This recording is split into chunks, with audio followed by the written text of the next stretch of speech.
அஸ்ஸலாமு அலைக்கும் வரஹ்மத்துல்லாஹி வபரகாத்துஹு.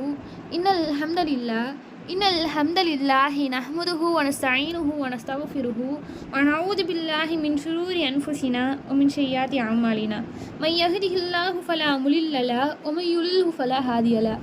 அஷ்ஹது அல்லா இலாஹ இல்லல்லாஹ் வ அஷ்ஹது அன்ன முஹம்மதன் அப்துஹு வ ரசூலுஹு. அம்மா பஅத்.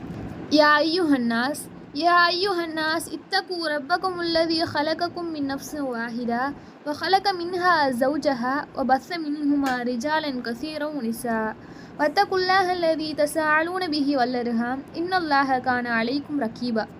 எல்லாம் வல்ல அல்லாஹ்வின் நல்லடியார்களே, நபிகள் நாயகம் ஸல்லல்லாஹு அலைஹி வஸல்லம் அவர்கள் மீதும் அவர்களை அப்படியே பின்பற்றி வாழ்ந்து மறைந்த சத்திய சஹாபாக்கள் மீதும் சஹாபிய பெண்மணிகள் மீதும் முஸ்லிம்கள் மீதும் குறிப்பாக உங்கள் மீதும் என் மீதும் அல்லாஹ்வின் சாந்தியும் சமாதானமும் என்றென்றும் நின்று நிலவட்டுமாக என்று பிரார்த்தித்தவளாய் எனது உரையை ஆரம்பம் செய்கிறேன். உங்கள் மத்தியில் நான் எடுத்துக்கொண்டுள்ள தலைப்பு அரஃபா நோன்பு எப்போது. இனி வரக்கூடிய நாளில் நம்ம அரஃபா என்னும் நோன்பு அடையக்கூடியவங்களாக இருக்கும். இந்த அரஃபா நோன்பை எப்போ வைக்கணும் என்பதில் பலரும் பல கருத்துக்களை சொல்லி வராங்க.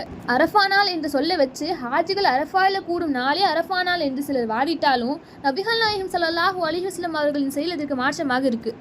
துல்ஹஜ் மாதம் பிறை 9வது நாளே அரஃபாவுடைய நாள். அவரவர் பகுதியில் பிறை பார்க்கப்பட்டு எப்போது துல்ஹஜ் மாதம் பிறை 9 வருகிறதோ அந்த நாளே அவருக்கு அரஃபாவுடைய நாள் என்பதே நபிகள் நாயகம் ஸல்லல்லாஹு அலைஹி வஸல்லம் அவர்களின் காலத்து நடைமுறையாக இருந்துச்சு.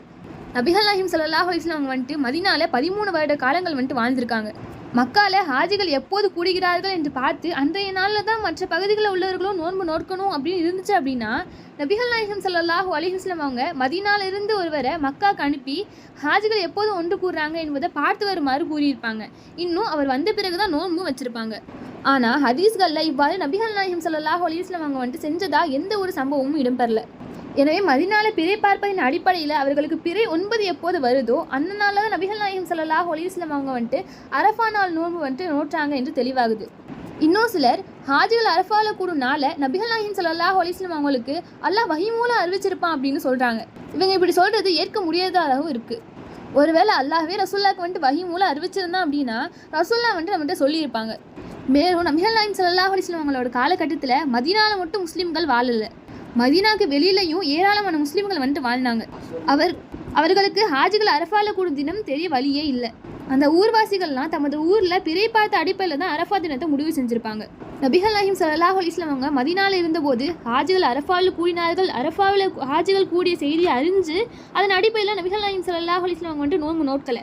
தங்களுடைய பகுதியில் பார்க்கப்பட்ட பிறையின் அடிப்படையில் தான் அரஃபா நாளில் நோன்பு தீர்மானித்து இருக்காங்க. நபிகள் நாயகம் ஸல்லல்லாஹு அலைஹி வஸல்லம் அவங்க நினைச்சிருந்தா மக்கால ஹாஜிகள் கூடும் நாளை அறிஞ்சு அந்த நாள்லேயே நோன்பு வைக்க முயற்சி செஞ்சுருக்கலாம். ஏன்னா தலைப்பிறை பார்த்த நாளிலிருந்து 8 நாட்கள் கழித்து தான் அரஃபா நாள் வருகிறது. இந்த 8 நாட்கள் இடைவெளியில் நபிகள் நாயகம் ஸல்லல்லாஹு அலைஹி வஸல்லம் அவங்க யாரையாவது அனுப்பி அரஃபா நாளையே விசாரித்து வர சொன்னதாக எந்த ஒரு ஆதாரத்தையும் காட்ட முடியாது. மக்காலையும் மதீனாலையும் ஒரே நாளில் பிறை தென்பட்டிருக்கும்னு சிலர் கூறலாம். ஒரே நாளில் பிறை தென்படுவதற்கு வாய்ப்பு இருக்கிறது போல வெவ்வேறு நாட்களில் தெரிவதற்கு வாய்ப்பு இருக்குது. நபிகள் நாயகம் ஸல்லல்லாஹு அலைஹி வஸல்லம் அவர்களின் காலகட்டத்தில் இப்போது இருப்பது போல ஃபோன் வசதி இருந்திருந்தா அவங்க அதை பயன்படுத்தியிருப்பாங்க என்று யூகத்தின் அடிப்படையில் சிலர் இட்டுக்கட்டி கூறுறாங்க. இருக்கிற வசதிக்கேற்பவே நபிகள் நாயகம் ஸல்லல்லாஹு அலைஹி வஸல்லம் அவங்க மதீனாலிருந்து ஒருவர் மக்காவுக்கு அனுப்பலை என்று இருக்கும்போது இல்லாத வசதி எப்படி பயன்படுத்தியிருப்பாங்க? தொலைபேசி இருந்தால் கேட்டு தெரிஞ்சிருப்பாங்களாம். முதல் பிறைக்கும் அரஃபாவிற்கும் 8 நாள் வித்தியாசம் இருக்குது. அந்த 8 நாள் அவகாசத்தில் நபிகள் நாயகம் ஸல்லல்லாஹு அலைஹி வஸல்லம் அவங்க ஆள் அனுப்பி விசாரிச்சாங்களா? இல்லை. நபிகள் நாயகம் ஸல்லல்லாஹு அலைஹி வஸல்லம் அவர்கள் வாழும் காலத்து மக்கள் தங்கள் பகுதியில் பிறை பார்த்த அடிப்படையில் தான் அரஃபா நாளை முடிவு செஞ்சிருப்பாங்களே தவிர மக்காவில் கூடுவது அறிஞ்சு முடிவு செஞ்சிருக்கவே முடியாது. ஹாஜிகள் அரஃபாவில் கூடும் நாள் தான் உலகம் முழுமைக்கும் அரஃபா நாள் என்று ஒருவர் கூறினால் இந்த விஷயத்தில் அல்லாஹ்வின் தூதர் ஸல்லல்லாஹு அலைஹி வஸல்லம் அவர்கள் தவறிழைத்து விட்டார்கள் என்று பழி சுமத்துகிறார்கள் என்று தான் கவனத்தில் கொள்ளணும். அல்லாஹ்வின் தூதர் ஸல்லல்லாஹு அலைஹி வஸல்லம் அவர்கள் எப்படி அரஃபா நாளை முடிவு செஞ்சாங்களோ அப்படி முடிவு செய்வது தவறு என்று சொல்லும் எந்த கருத்தும் நச்சு கருத்தாகும் என்பதை விளங்கிக் கொண்டு எந்த நாளில் நபிகள் நாயகம் ஸல்லல்லாஹு அலைஹி வஸல்லம் அவர்கள் அரஃபா நோன்பு நோற்றார்களோ அதையே நாமும் பின்பற்றி நோக்க வேண்டும். வர இருக்கின்ற அரஃபா நோன்பை அடைந்து அதன் நன்மைகளை பெற்றுக்கொள்வோமாக. வாஹி தஹ்வானா அனில் ஹம்துலில்லாஹி ரப்பில் ஆலமீன். அஸ்ஸலாமு அலைக்கும் வரஹ்மத்துல்லாஹி வபரகாத்துஹு.